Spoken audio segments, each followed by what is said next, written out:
Good evening, America, and good afternoon, Australia. You're back listening to Toni Lontis live on Radio Toni Every Day Business. Now, for those of you that are listening live online on Facebook, YouTube, Twitch, and LinkedIn, just know that Peo is listening live online and he's ready to answer any of your questions. He's also ready to send you any links from the discussion on the show today, and we look forward to interacting with you today. Now, for those of you who are new to the show, each week, Everyday Business interviews someone prominent in the business world, and I love talking to female leaders from across the planet. This wonderful lady today is a particular favourite of mine, and I can't wait for our conversation today. So let me tell you a little bit about Julie Trell. Julie is the country lead Australia for SHEeo after helping to launch it in the US. She has been challenging and inverting norms throughout her career, making waves with her fresh perspective and innovative thinking.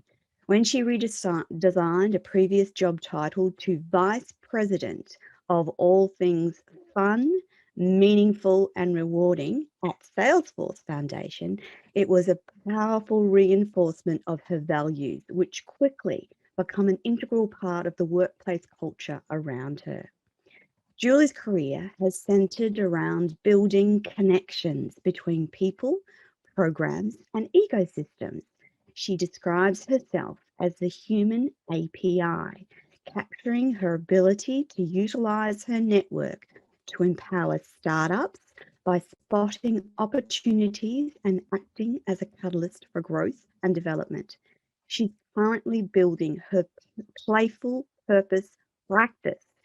That's a tongue twister. Engaging leaders in every stage and experience level to use their other AI to become more competent, empathetic, and adaptive. This interview today I've been looking forward to for a long time, and Julie's a very busy gal, so it's taken us a little while to get her live online, and I'm wonderfully grateful to have Julie here today. Good evening, good afternoon, Julie. Good evening, afternoon. There we go. Good evening and good afternoon. I'm excited too. You're making me feel so welcome, and thank you.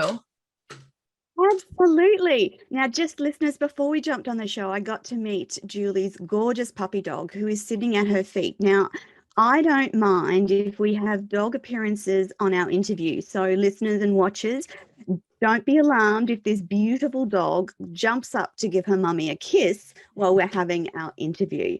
Julie, what brings an amazing American gal to Australia in the first place? The short answer is serendipity, flip-flops, and a love letter to Mary Poppins. So that's the short answer. The longer answer is, do you want to dig? Do you want to ask questions into those three? Absolutely. I would like the long answer because it's a fascinating story, and I want the audience to know what brought you from across the shores to our shores. Yeah. For which we're very grateful. Yeah, well, I'm thrilled to be here and get to meet wonderful women like you and wonderful people on the other side of the world. So what happened was a friend of mine in London posted on her Facebook that her friend in Sydney was looking for someone to fill her flip-flops. So this woman is English. So in Australia, they call flip-flops thongs. So it would have been very different if it said looking for someone to fill my thongs. So I said to myself, interesting. Yeah, I like flip-flops. So I'm going to reach out and see what this is all about. And so Annie Parker, my predecessor, was talking about this role to fill her flip-flops. She wore flip-flops everywhere, to run the corporate accelerator for Telstra being the large telecoms down here. And I was like, oh, that's kind of interesting. And I put my yes and hat on, which I hope we'll get to later. Put my yes and hat on. I was like, I'm going to have this conversation. This sounds interesting. And she explained what the role was, and it's working with founders in the startup ecosystem. And it was all very, very exciting. And I went to sleep that night and I imagined myself in Australia, and it was great and wonderful. And then I woke up and I'm like, who do you think you are? You've never been a founder. You can't run this program. You know, that voice, the imposter voice, her name is Beatrice. So I put her aside I put her aside, and I can only imagine you've mentioned the Harvard study where men will apply Yes. for roles where they only have, a limited amount of the skill set. So I said, Requirements for that job. I'm going to continue to have these conversations. So I kept saying yes. And she took a chance on me and flew me down to Australia. It was beautiful. It was perfect. I couldn't have been a more perfect sales pitch. And so I came down here. Now, this job description that I read was very heart-centered and heartfelt. And because someone had told her to write a love letter to the person you want to hire, which is a practice I now use. What's the love letter of who you want? And it was something like, look, someone who has the gravitas to work with corporates, is more excited about others than their own personal gain, believes in the startup ecosystem. I'm like, okay, tick, tick, tick. So these were really intangible skill sets. And it was this beautiful letter. So I came down here, settled in, all the things. 3 weeks later, I then read the Telstra job description for the same role, which was it was the same job, but written very differently. So that's why I say it was a love letter to Mary Poppins, because showed up. It's what she wanted, like the kids, Jane and Mary, wrote for the Mary Poppins to show up versus what Mr. Banks wrote. So that's how I got here. I want to explore that whole concept of corporate and heart-centered, and how it's different and how it's going to change the world, Julie. Yeah, so it was really eye-opening for me moving from San Francisco, and I literally I grew up at Salesforce in the corporate world, up there, which was very forward-thinking. CEO Mark Benioff, that's also another serendipitous conversation, how I got that role. But I came down here and chose to not really reinvent myself, but be who I really wanted to be. And play was my word. Play and curiosity, and we need more of it. I was a former classroom teacher as well, so we need to have more of that growth mindset. And I didn't know any better. I didn't have the curse of knowledge, which was helpful. But I did, when I did come down here, people were warning that Australia is very misogynistic and racist. So, I held that, but I chose not to seek it out. I chose to show up differently. And so I would do this game and play stuff. It's what we used to do as kids to learn, to grow, to progress. Why can't we should still be doing it. So for example, I was at this wonderful leadership offsite, and we had to read case studies and then report back. And I said, let's have fun with this. Instead of just reading the case study and having conversation, let's be a human PowerPoint.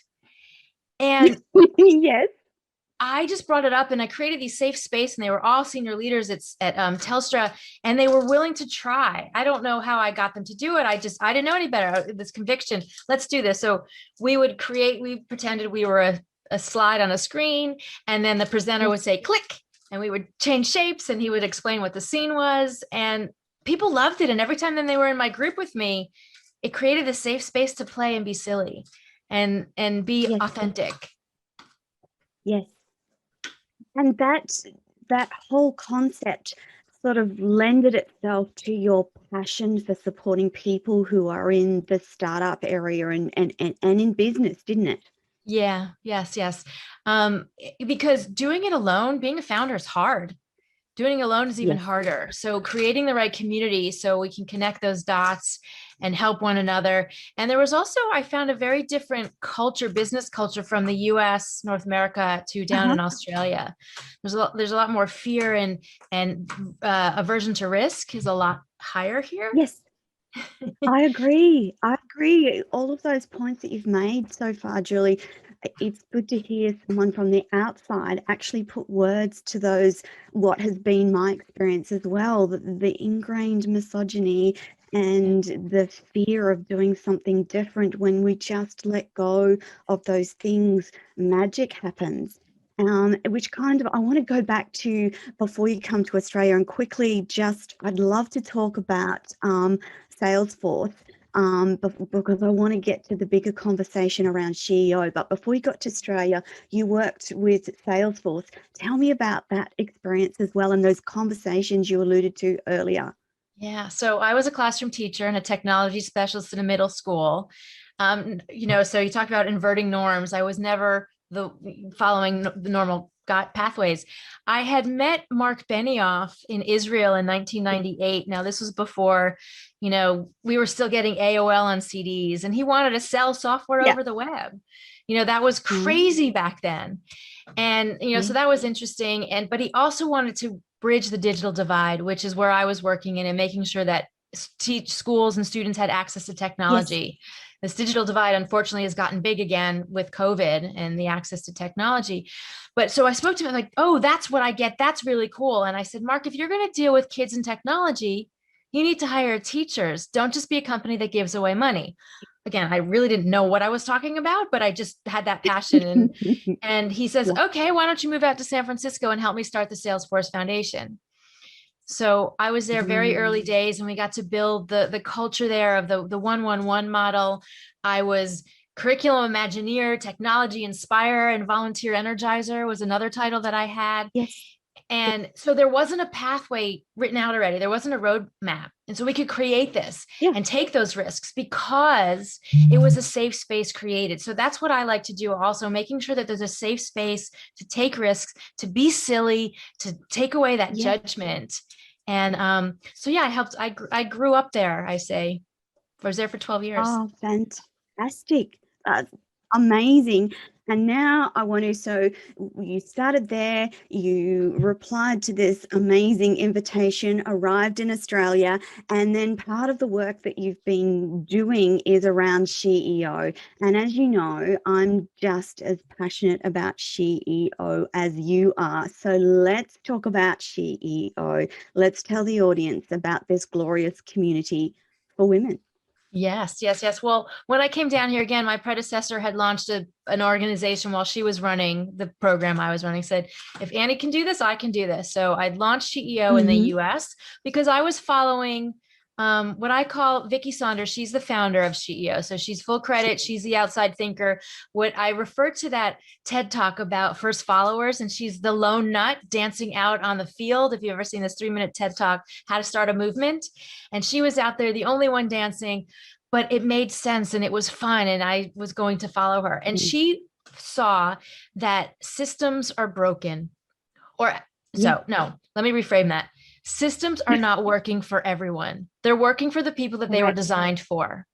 And so they're not working for everyone. And what I like to call the underestimated, not underrepresented, not disadvantaged, but the underestimated, because they do things very differently.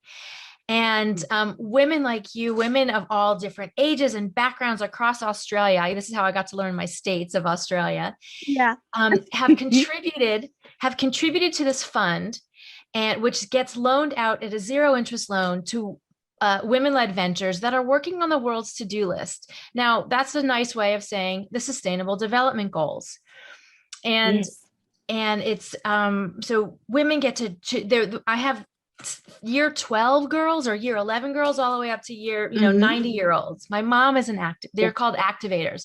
The women that contribute their capital are called activators, because it's not just, you're not a donor, you're not a investor, you're activating your capital, your buying power, your network, your expertise. So it's been an amazing, and the women that show up, they get something different. Everyone gets something different out of it. So I'm going to actually throw this back to you. What I get out of it is this amazing network of women who are so keen to support one another. It's not a typical support network. I'm also getting to meet hundreds of amazing women who are leading companies and getting to learn more about their companies. So, and across the globe. So now I want to know, what excites you or inspires you? Why do you love SHEeo? I think it's about that supportive community. So I've done a lot in traditional business and in traditional networking sense. And I found, and this is not man bashing, but it's acknowledging that women do things differently, that we often act from an intuition and a knowing versus a logical, this is what you have to do. And so for me, I was introduced by the gorgeous Marianne Anderson on the Gold Coast, who I sort of felt at the time it was almost a little bit stalking, but that wasn't it. She was passionate about this group of women who supported other women at various stages of business and owning companies and starting up and pursuing ideas and entrepreneurship, essentially.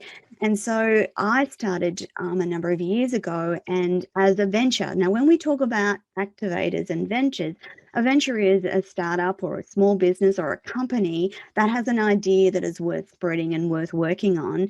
And SHEeo funds you. So the application process was the easiest. I'd done grants and stuff before, but the SHEeo application process for capital fund investment was so seamless and so easy that I'm like, wow, this is really good. And then I got to start to hang around with those activators and ventures and discovered a group of women and a bigger community and a worldwide network of women that were heart-centered, Julie. Like, I guess that's the biggest thing for me.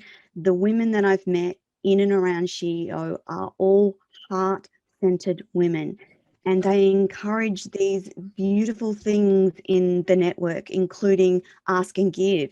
And so another wonderful thing to learn as a woman, we give and give and give and give and give and give and give again, but we find it more difficult to ask. And that's one of the key things that I'm learning hanging out in SHEeo, is that whole ask concept. So, Julie, there's a whole range of other things in and around SHEeo. Do you want to talk about some of those things that for people interested in SHEeo? Yeah, well, you said there's so much in there. I wanted to go back to that question about love and business. So one of the ventures, Yes. Yaz from World's Biggest Garage Sale, she is passionate about that, and she will talk about they shouldn't be separated, and she's heart-centered, and she finds investors and supporters and advisors that get that. And it's not about the money. She takes the money that has love wrapped around it. Yes. The other thing that I wanted to mention, you talked about the application process. So while it's not just about getting capital, it's getting this network, and even that you weren't selected in the final end, the process in and of itself was very valuable. So applying as a venture, and the criteria to apply as a venture is minimum of 50K in revenue, up to 2 million in the last 12 years. It is structure agnostic. You don't have to be, you could be a nonprofit. So whatever if there's earned revenue, it needs to be 51% women led and women owned. And that's pretty much the criteria. And then, as you mentioned, it's 12 questions. Don't overthink it, because women who are in year 10 to 97 are going to be reading the application. And it's interesting. I find a lot of women like, oh, it's not right. I don't think I should. The practice of applying is a process of marketing and exposure. I have, again, through the application process as an activator, I've met so many women, and I have followed them. And if they didn't make it to the final end, they're still in the network. They're still in the community. We still lift them up. And then the final thing I want to talk about, the ask and the give. You talked about women love to give. And yes, it's harder to ask. So flipping that on its side, if you're not asking, you're depriving women of the things that they love to do, which is give. So flip that ask on its side.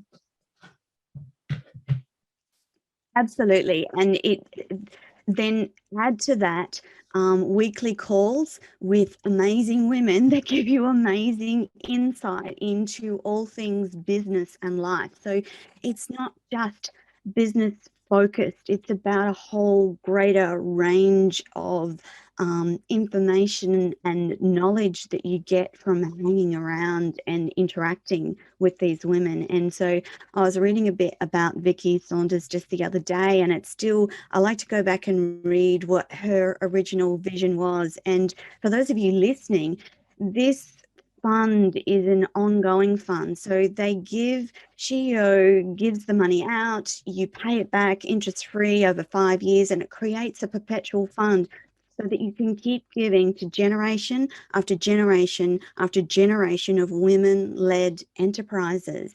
And the rate with which that fund is added to just keeps it going. It's a perpetual fund, isn't it, Julie? Yeah. Yeah. So our daughters, granddaughters, when we ask them, so where'd you get funding? Well, duh, I went to SHEeo. So it will be a household name or concept, because we are very inclusive, and sometimes the word Yes. SHEeo isn't the right inclusive word, but the concept, the culture, the energy, the message is what we're all about. I want to mention one other thing about being that inclusive and learning things differently in the calls that we have. Yesterday, we had this amazing global Indigenous event, all led by Indigenous women in the SHEeo network from Canada, the US, New Zealand, and Australia. And one quote that I want to read that came out from Tara Fraser, one of the amazing activators, is the Indigenous voice, worldview, and wisdom is what the world desperately needs and is the pathway home for every trouble before us. Absolutely. So listening to First Nations, to Native Americans, to Aboriginal culture, to Maori culture, there's wisdom in that. And Vicki takes a lot of that concepts on how to build a system that will work for more people. Yeah, I have to agree, Julie. We need to be tapping into that. This is ancient wisdom and knowledge. And if we just tapped into that, we could, change the way humanity interacts, the way that we support each other. And one of the things that drew me to SHEeo was the whole idea. One of the first things I read was about the fact that women were so underrepresented in terms of gaining capital for their companies, their startups, their businesses. That was the first thing that struck me, because I'd encountered that throughout my life, that if you were male, white male in particular, then there were access to things that you could do before I could get anywhere, even as a white woman, but less so if you were an Indigenous woman or a minority woman, or with an ethnic background that wasn't from a major group. And that was the first thing that struck me with SHEeo, was that they like supported the underdog, I guess you could say. Which and back to those systems again, it's not about looking for the next unicorn. It's not necessarily about the money. So getting capital also can be in the form of customers. I'm going to go out and buy stuff from you, and you're going to get, that's one way of getting the revenue. The other thing that happened because of COVID, many of the companies struggled, and this network rolled up their sleeves to make sure that these companies did not fall over in any way, shape, or form that they could. Yeah, it's a very powerful, dynamic network of women across the planet. So if you're in Australia, you have access to amazing, powerful women in the US, in the UK, in Europe. It's all over the place. And I know that Vicki's vision is to have it a household name. And I have no doubt that it will be a household name and the place where women go for support and a whole range of things. Julie, I know that you're passionate about founders and startups. What is it about startups and foundation entrepreneurial endeavors that rises that passion in you? Yeah, it's like playing in a sandbox, because these entrepreneurs, these founders are solving problems in the world that impact them, and they recognize it impacts others. So the fact that there's not a playbook that's written for them yet, they're figuring it out as they go, they go away. That's why my role, I wasn't a classroom teacher and fit the mold of every other classroom teacher. I was a technology specialist. So I couldn't be judged. You were outside. I was outside, but I couldn't be judged like everyone else. And I color outside the lines. And that's what I love about entrepreneurs. They have less of this fear of taking risks. They are passionate. They're independent. They're not beholden necessarily to a corporate entity, of their pathway. And don't get me wrong, I can speak both languages, and I have massive respect for both language startups and the corporates. And I just love to see what they can do, and watching the light bulb go on. That's part of the reason I went into teaching, is that those aha moments. So I like to be like the producer behind the scenes, and to see others, help others thrive and have success. Yeah. And in that startup and founder group, you found certain patterns and qualities that you've seen play out and have a bigger impact. What are those qualities that you've seen, Julie? Yeah. The first one that comes to mind is resilience. And because as a founder, as a entrepreneur, you're going to get no a lot of the times. You're going to have to figure out how to redesign. Okay, this message didn't land. I got to try it again. And I actually did a fun activity with our founders at Miro D. You know, Shark Tank or Dragon's Den, wherever you are in the world, and where the founders to come in and pitch to these sharks that are, you know, it's kind of scary. What I did was we did a baby Shark Tank. Sorry for the earworm, but baby Shark Tank, where I had the judges were kids ages 7 to 12. And the founders had to pitch their company to the 7 to 12-year-old. So what made that they had to do was speak in a language that a 7 to 12-year-old would understand, be open to feedback, because these 7 to 12-year-olds were very honest. And it opens up gaps or things that they may have missed. And in getting them to reshape and reframe and think differently, and take advice, not all advice, because there's a thing called mentor whiplash or advisor whiplash, but just the resilience, the creativity, and just to move on, that's one of the things that's really one of the patterns that I see often for successful founders. Yeah. Fantastic. One of the other things that I wanted to talk about in this interview was the other AI. What is it? Okay, so the other AI is what I call applied improv. So if you've seen the show, if you've ever watched improv, like Whose Line Is It Anyway? I've just been watching Thank God You're Here. We improvise every day. We don't have a script. We don't know what's going to happen. And there are these principles of improv when you're playing with someone on stage. So there are these written, unwritten rules, which is saying yes and moving a scene forward. If you watch a scene where someone's out there and saying, oh my God, isn't it a cold and chilly night? And the person's like, no, it's the middle of summer and it's morning. Well, the scene's dead. The scene's not going to happen. Whereas if you apply this yes and, like, think about it in a business meeting where you're talking about here's an idea and someone shuts you down right away. No, that's not right. You can't happen. Are you going to contribute to the meeting again? Are you going to, it's very difficult to contribute again. The other one of the other concepts is make others look and feel good. So when you're watching performers, improvisers, they are going to set each other up good, and they have to be in the moment, in the present. We talked a little bit about that. We touched on like being in the present and if you're making everyone look and feel good, you're going to look and feel good yourself. So side note, this is the next pandemic I want to create, is making everyone look and feel good. No vaccine required. And so if you're taking a lot of these principles that... Oh, that's a really good line. Steal it. Let's that's a really good line. The next pandemic is making others look and feel good. No vaccine required. And listening with curiosity. And being surprised. So when you're listening, when you're on a scene and you don't know what the next line is, you really need to listen and pay attention and listen curiously. You can't have a line or how is the scene going to go next in your head. It's not going to work. So I use games and activities and then debrief a lot of these games that you'll use as improvisers with people in the corporate, and it builds confidence. It helps with communication. It helps with stepping in other people's shoes. So we talked about authenticity, vulnerability, and that's what I call applied improv. Now, I truth be told, I struggle with it sometimes because companies or people hear the word improv and they're like, I got to be funny.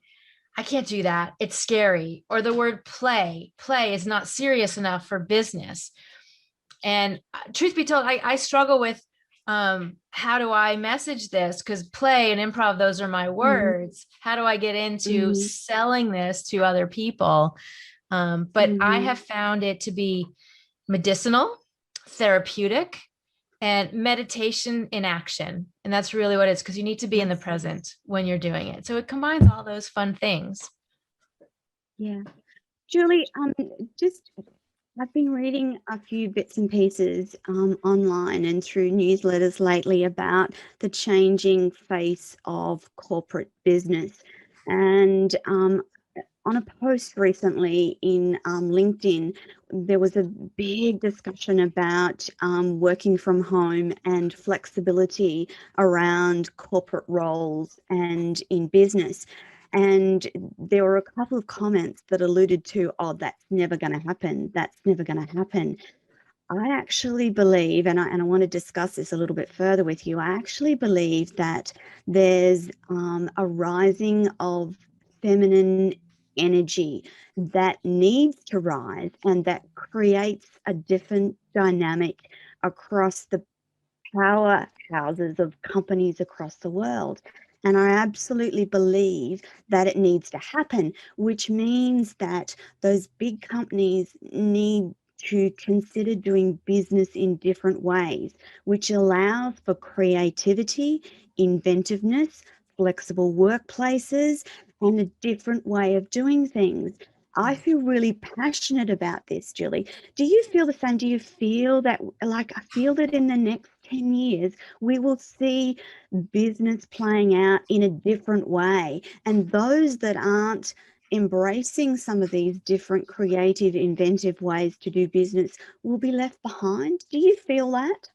Yeah, I really do. I had a lot of thoughts going through my head while you're sharing this.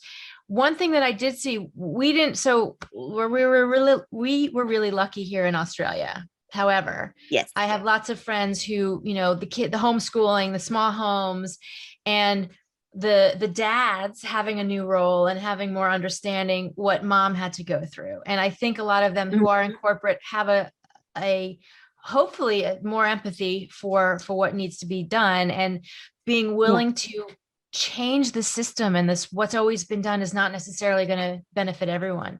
Yes. Plus the fact, because of it, people are moving outside of the cities and they're moving further away. I can still get my work done and do all of this. And it's a different, so I think people need to let go of that fear. It's not a zero-sum game. If you're lifting others up, you're not going to lose your own. You will, again, making others look good and feel good, you will rise with them. We're talking about women, men and women, or underestimated people, give them a chance and open those doors and lead the pathway for them. But I do think things have changed with the technology. I've seen it change in the education space. Do you remember life without one of these, without an iPhone, without a Google Maps at your hand? So I do think because of this global pandemic, we are thinking differently. We have to behave differently, and change the way things are done. So I definitely agree, but there's still some energy that needs to be shifted, and creating safe space to do so. Agreed. And it comes back to, for the world to thrive and for humanity to thrive, there needs to be that balance between masculine and feminine energy. And at the moment, the feminine energy is not at a balanced level. And I don't think that that's something that men need to fear, because balanced energy will achieve wonderful outcomes in life, in business, and in spirit. And I think that by embracing some of those concepts, we'll only have better businesses, have better corporations, have better companies, and have better conversations across the world. It can only be a good thing. So the other thing that you've been working on in the background is this amazing company called Playful Purpose. Can you tell the audience about Playful Purpose, Julie? Sure. So Playful Purpose I've had for a while. It goes back to my whole belief that play is how we grow. It's how we learn. I have from Piaget, everything we've learned is through play.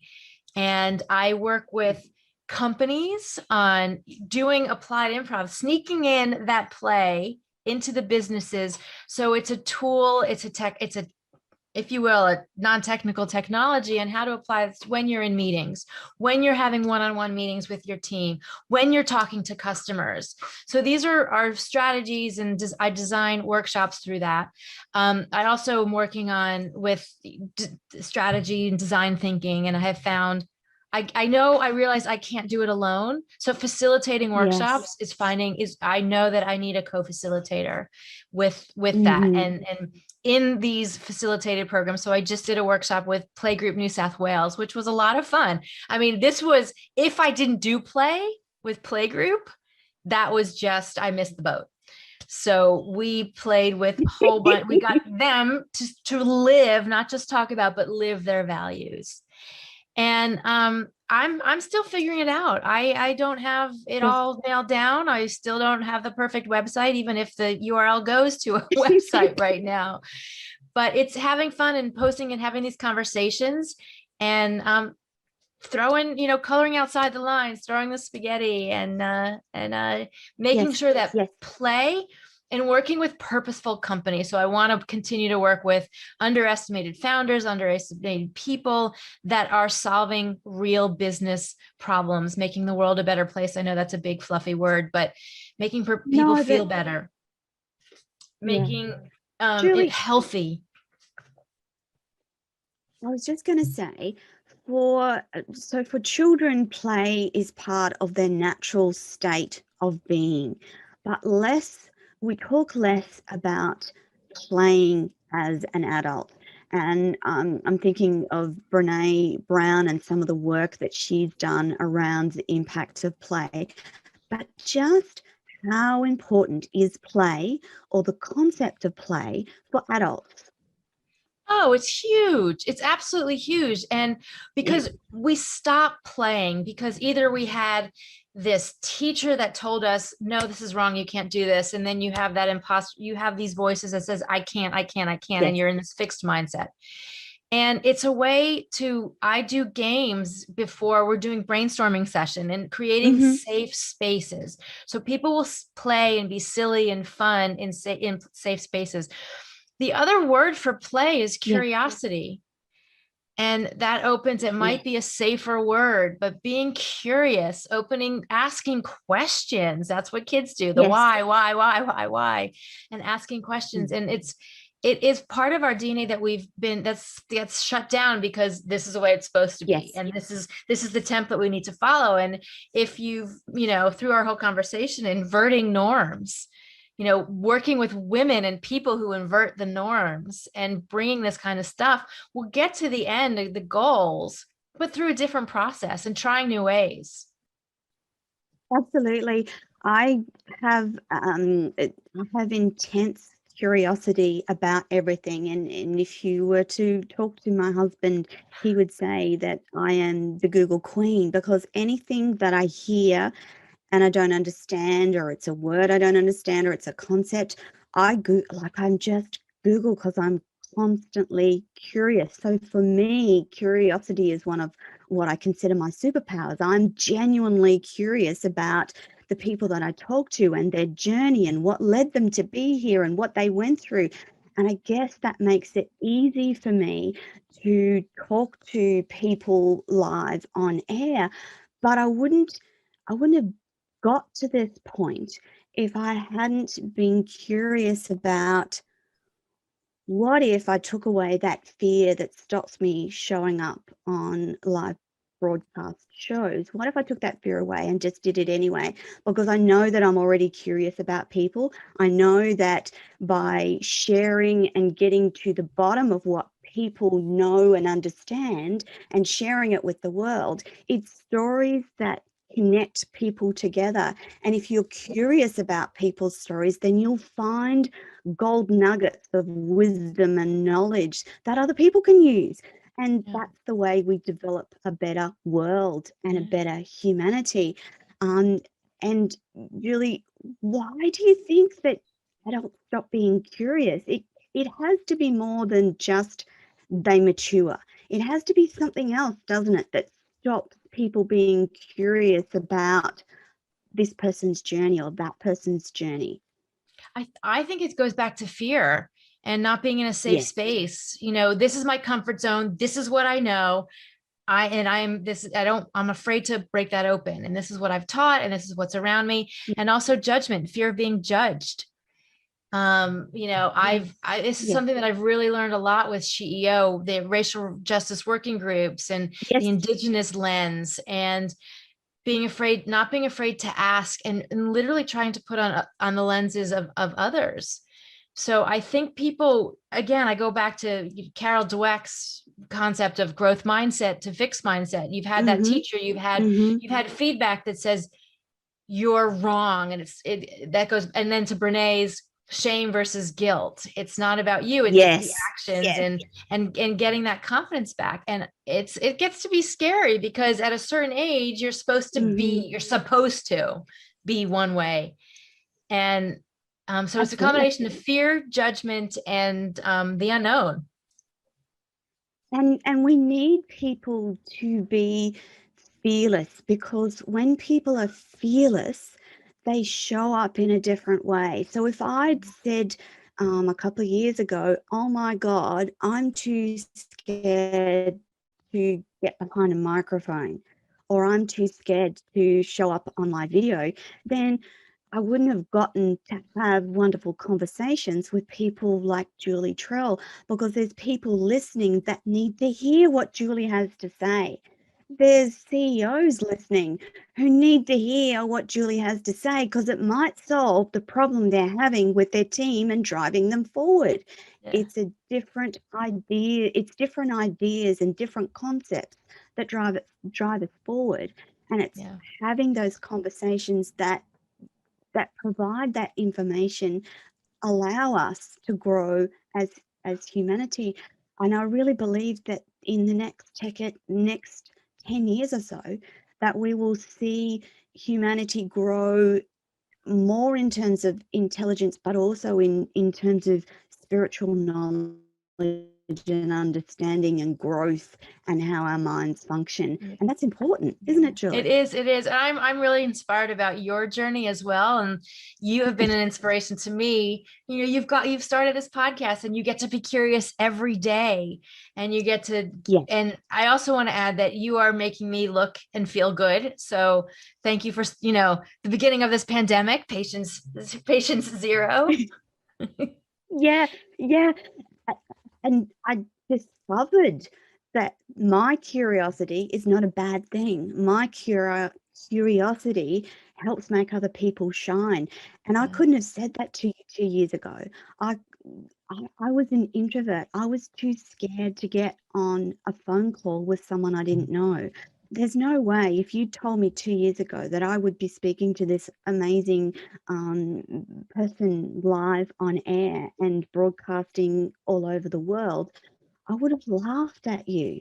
But you see, by taking on fear and by thinking outside the box and discovering that there is a different way of doing things, that not everything has to be traditional TV, traditional radio, traditional broadcasting, that you can create awareness, and you can create shows in other ways, a different way of thinking.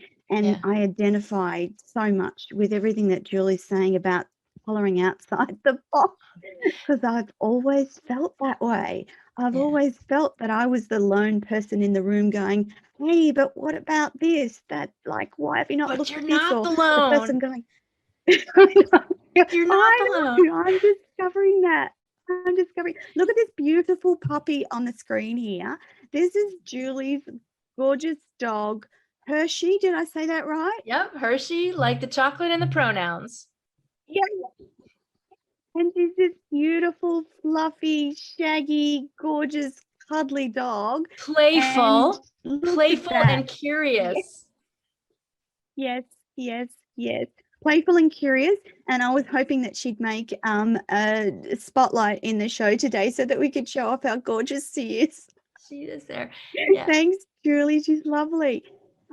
Julie, this whole playful purpose concept that you've been working on for a while now, you want that to become part of the norm with which we try and move organizations and businesses forward, don't you? Yeah. Yeah. And when you were telling your story, I flashed back to my second grade teacher. And the reason I went into teaching was because of her name was also Vicky, of all things. Yes. It was always color outside the lines. None of our art projects in the classroom all looked alike. And what I loved about her, we would make a picture or a drawing or whatever, and she wouldn't say, what's that? Because that is the judgment of like, oh no, it needs to look like something. She would always ask saying, tell me about your picture. So it encouraged conversation. It encouraged, and it's really what you're doing also. It's encouraged conversation. And I could tell it from my point of view. And it was this beautiful, safe space. So I guess, thinking back, recognize that creating a safe space for this to happen, for the creativity and plays is paramount for a thriving company, for customers, for, the safe space to be heard. That was the other thing that was really big for me. And so with Playful Purpose, that's what I want to instill. And it's still new. I'm still marinating. I'm still being curious. I'm still designing, which I will always be. I always say a lifelong learner, or it's going to get boring. A lifelong player. And that's really what I would love to do. And I think that the audience in the corporate space, being able to speak both the languages, if you will, is helpful. And again, also getting comfortable with not being the expert, but being able to hold space where people can figure out what they need to. When I do mentoring, I'm doing a couple working with founders, I say, I'm Glinda the Good Witch. And everyone in this conversation is, Glinda, we're a lot of people in a room, because Glinda didn't give Dorothy the answer. Dorothy always had the answer with her. Glinda from Wizard of Oz. So just to put that in context, she always had the ruby slippers on, and all she had to do was, tap into herself to get that answer. And so I like to play either the producer, the Glinda, different kind of roles, and helping those light bulbs. I'm mixing so many metaphors here. The light bulbs, the ruby slipper clicks in corporate with managers, new managers, old managers, how to manage millennials, how millennials manage boomers, all of that. Because it's different. It's different. It's a different conversation to have between the different generations, because we all think differently. But then that comes back to that curious mindset. What is it that will draw that information? Because in any corporate arena, there are answers to whatever issues or problems you have. You just need to ask the right questions. So getting curious will draw the creativity and the wisdom from the people that you're working with.